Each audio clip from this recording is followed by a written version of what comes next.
Hey guys, in this video I'm going to take an old spare bedroom we have in our house and turn it into a formal dining room. We have a three-season room on the back of our house that can get too hot in the summer and too cold in the winter. So I'm taking this bedroom and this is where we're going to be eating our meals now year-round hopefully until we repurpose it into another room. This bedroom has had some old baseboards that were a little shallow for my liking, so I went ahead and replaced them with some taller ones. We added some wall trim, like picture frame trim and chair rail throughout the middle. You'll see that as we go throughout the video. Had a lot of minor repairs to be made, such as filling in some wood floor and just general patching. So here I'm taking down a fan. This fan, the remote wasn't working, so I went ahead and tried to diagnose it, and I just couldn't figure out what was wrong with it. So we went ahead and ended up replacing it with a bigger, nicer fan to put over our table. Here I'm going ahead and taking down the bracket. I made sure that the breaker was off as I went ahead and did that. And I have a work light and a fan that I'm working alongside to make things a little easier. So that's me turning the breaker back on, and I'll be working with that throughout the project. Because there's no ceiling fan, I went ahead and got a flashlight to kind of see these imperfections that you saw in the beginning of the video that I need to cut out of the ceiling. So I'm just going ahead and marking that out, and then I'm going to cut out what looks like to be tape over plaster. I found out it was plaster as I was cutting in it. So here you'll see me cut into it with a utility knife. I found out pretty quickly that that wasn't going to do the job, so I had to get my multi-tool and give it a good cut in just to open it up and allow myself to fill it back in.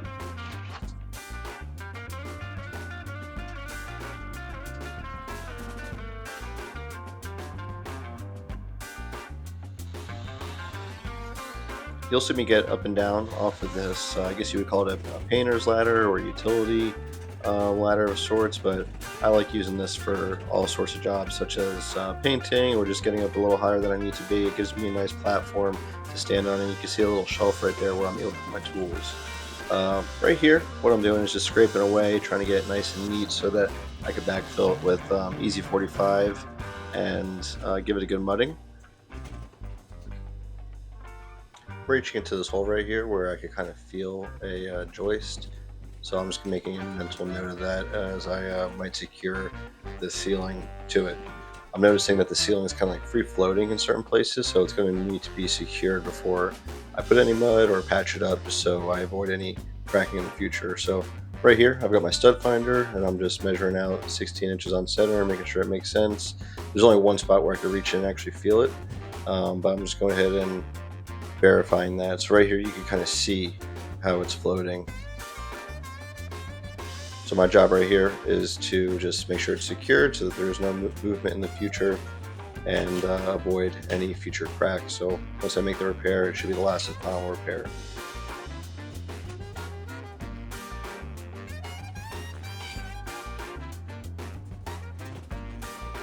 This is plaster, but I did notice that there was tape over it at first, so it looks like it was a haphazard repair. But I do have drywall screws running through it, and I'm just making sure it's secure and it's not moving. That way I can go ahead and throw some mud in there and get it patched up for paint, so that's one smooth surface. I'm always trying to clean up as I go throughout these projects. I made my way to Lowe's to get some supplies, so I had to get some ceiling paint. I got myself an 8-inch mudding knife and some Easy 45 because I ran out of some on a previous project. Go ahead and cleaning up that crack with the vacuum, just cleaning up my workspace a little bit and just getting it ready and prepped for mudding. I'll be priming a lot of my repairs with this oil-based Kills primer. It's got a really excellent adhesion for the Easy 45 to stick to, and eventually the joint compound. You'll see me put it on this crack in the ceiling as well as some future repairs in this room alongside this video.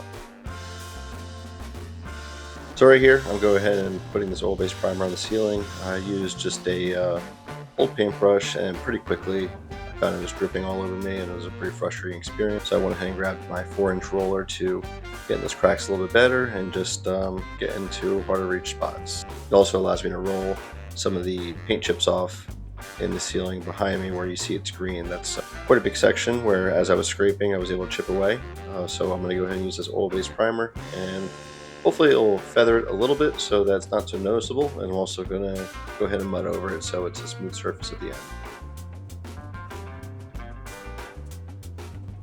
So as I'm waiting for things to dry, I went ahead and got started on the wall prep, and the first thing I tackled was this wall with the window on it, and as you can see, I scraped off a lot more paint than I would like to. That was a good look of my backfill with the Easy 45 to get it ready for this taping job. So right here, I'm going ahead and taking this tape, and I'm just measuring out the sections before I get it ready. One thing I like to do to get it ready is have it soak in water just for a little bit before I put it into the cracks.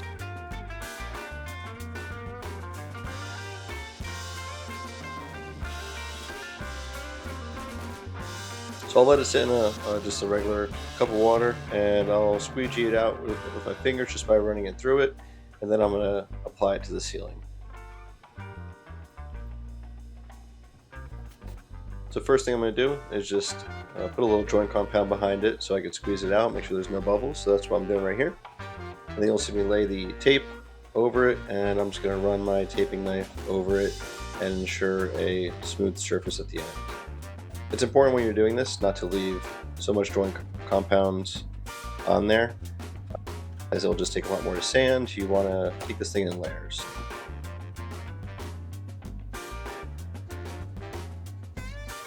You can see on that back wall, as I was scraping away, I took off nearly half the paint on that wall right there. So you'll see me how I fix it up later on in the video. But essentially, the backing needs to be feathered out. There is a lip or a ridge that needs to be addressed. You can't simply just paint over that without making it look smooth. Tape completely.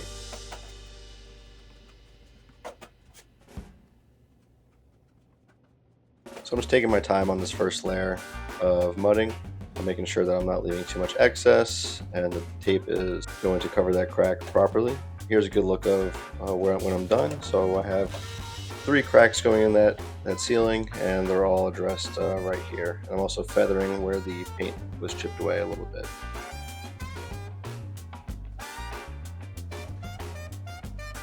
Alright, so here you can see me put my second coat on, so I'm going to feather it out just a little bit further. I'm also going to be covering up the tape completely. Mudding is something that I'm not an expert in, but I've had enough experience where I feel comfortable taking on this job without subcontracting it out. I try to do most things myself if I can. Mudding can be an art form at times. I'm finding it's pretty difficult to do it over your head. It's a lot easier to do it on a wall. One thing to make it easier is just to have the right consistency of mud, so mixing it with the proper amount of water as you're going through it. So this right here is more of I would say a loose peanut butter paste, if that would make sense. And I'm just going to go ahead and make sure I'm covering all my tape once over and just feathering out a little further and further as I go along. I believe I put 3 coats of joint compound on this ceiling before I went ahead and sanded. With most construction things, I like to take it from top down versus bottom up. So that's why I'm taking care of the ceiling first, and I'll have it painted before I go ahead and paint the walls. It's going to allow me to overspill any ceiling paint that gets on the walls, and then I'll be able to cut in the walls and work myself down from there. So as I'm waiting for that to dry, I have a little extra joint compound that I'm filling in a lot of our picture frame holes with nails. So we hang a lot of stuff. You'll see at the end result of the video, we've got some stuff hanged up, and I'm just backfilling what we used to have in this room and getting it ready and primed and ready for paint. So right here, I'm prepping that wall. That turned out to be quite a bit of a nightmare. As I was scraping, as you saw before, I took off a lot more paint than I cared for. So I have all these lips and ridges throughout this wall that would have been quite noticeable if I just went ahead and primed and painted over it.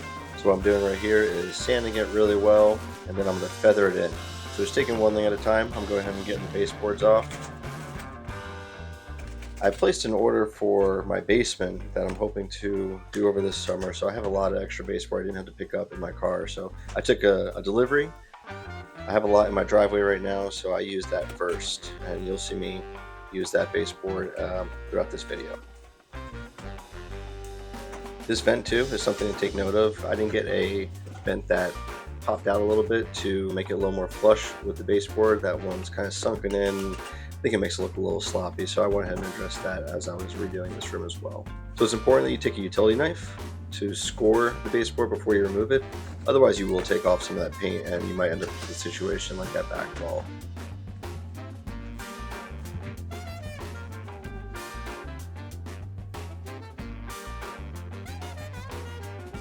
So So right here I'm taking that oil-based primer and just covering all the lips and ridges so that I can have something for it to adhere to, the Easy 45. And then I'll take joint compound a little later on and get a good skim coat on this wall so it's ready to be painted over and have it look nice and flush and smooth.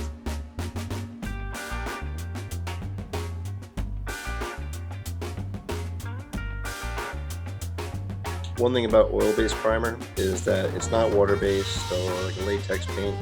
It will, dry up in your brush and ultimately ruin it. So really hard to wash out oil-based paint. You're gonna need special spirits to handle that.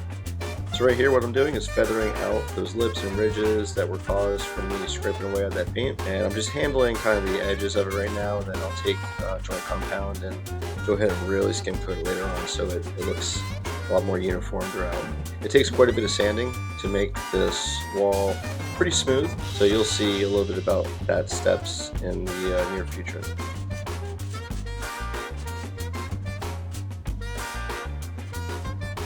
This whole project, I would say, took me 3 to 4 days. I was working on it most of the day as I was going through it, but a lot of the time that you're doing this, you're waiting for things to dry, such as the mud and the taping and the paint.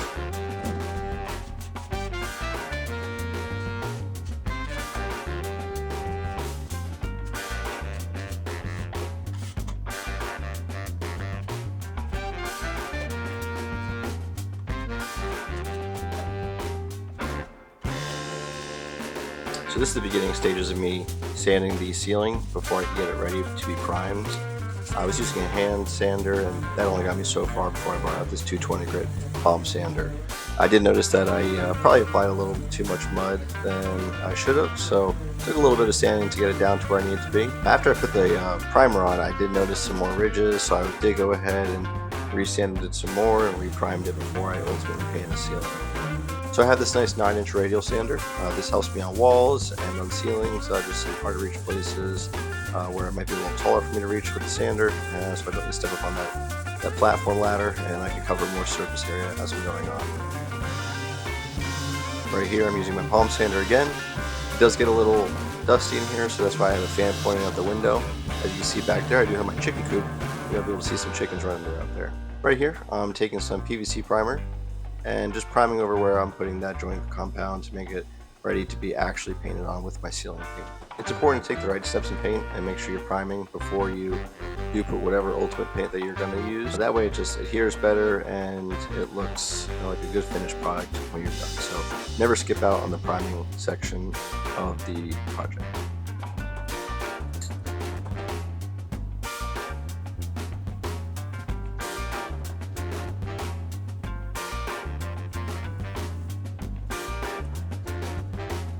So I'm using Valspar ceiling paint.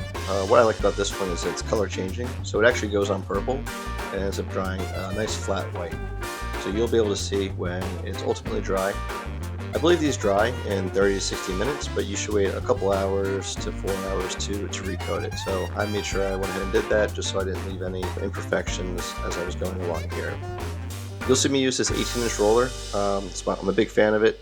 Helps me cover more surface area and avoids any unnecessary lines if I'm not, too smooth with the roller that day. But I like it just because it saves so much on time. And if you have a good utility sink, you could clean it out just about at the same time as a 9-inch roller. So another good use of this platform ladder is I'm able to stand on it comfortably as I cut in that ceiling. Cutting in is probably one of my least favorite things to do, as you need to have a good steady hand, and the right paintbrush makes all the difference. So we're cutting in with this color that we picked out. We had some help with ChatGPT, thinking of some colors, and I think ultimately we ended up on a Benjamin Moore color called Pale Oak. I was going to Lowe's for all my paint, so we had an equivalent called Dirty Martini. So that's the color you're going to see on the upper wall. At the end of the video, you'll see I have a different color for the upper wall and lower wall. The lower wall is going to be one of our favorite colors called Dried Thyme. We have this color a lot throughout our house. It's in the upstairs, it's on our cabinets, anywhere where we can put it, we're big fans of it. And I think you'll see why we like it at the end of this video. Alright, so I did choose a 9-inch roller just because I'm going to have to go around a lot more areas, such as windows and light switches, around vents. I did put that bumped out vent there you could see on the bottom of the screen. Go ahead and give you a good look at that dirty martini color. So I went ahead and made sure I primed over all that pinholes that I was mudding earlier.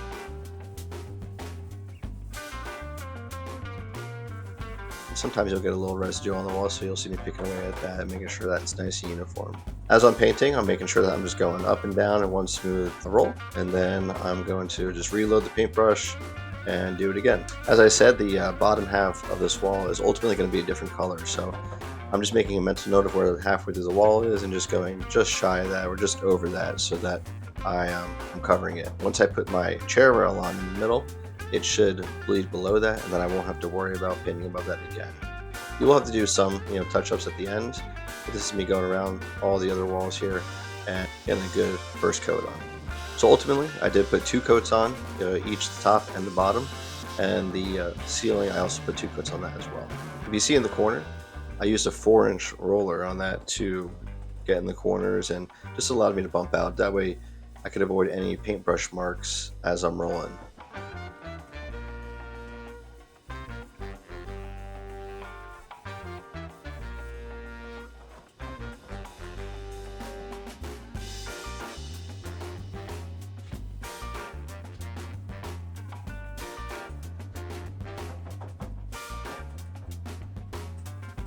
So this is me cutting the picture frame molding that you're going to see later on in the video. I don't have too much footage of me applying it, but you're going to see a good finished product of what that looks like. So what I did was cut 10 inches on the top and the bottom, I believe 27.5 inches to go vertical. So that right there is a good look of the chair rail molding going around the middle of the room before I went any further. So as I said before, I dipped the paint line below that, as you can see. And there's a good look at the picture frame molding I put on.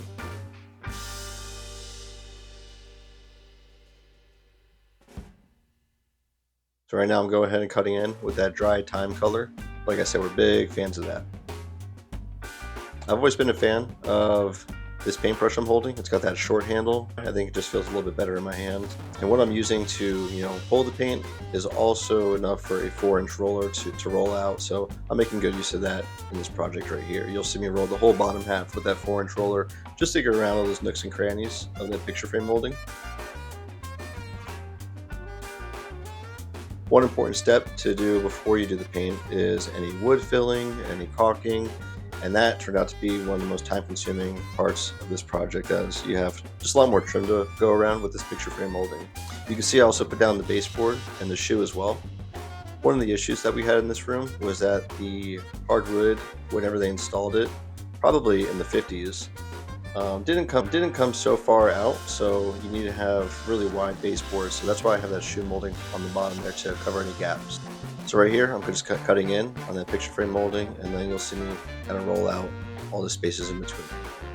An 18-inch roller certainly wouldn't make sense here, and a 9-inch also didn't make sense to me. That's why I opted for this 4-inch one. Just while a little more tedious, it did make it not efficient, but just made more sense for what I was doing. A lot of times you'll see trim pop out with a semi-gloss white on the bottom with the baseboards. So we actually opted to paint the whole bottom half down to the shoe molding the same color. So you're not going to see any pops on it. It's just going to be one uniform color, two-tone throughout the whole room. And I'm really pleased how that turned out. I think having those accent semi-gloss pops does make it look nice. This is just a different look and a little more mute, but I'm really happy with how it turned out.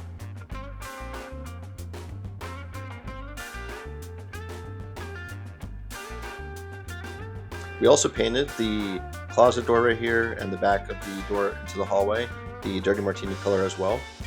We do have an agreeable gray that runs throughout the house, and that was on the back of these doors, so we went ahead and made it match the color of this room. We did leave the door trim and the window trim a nice semi-gloss white, and I did touch those up as I went along this project as well.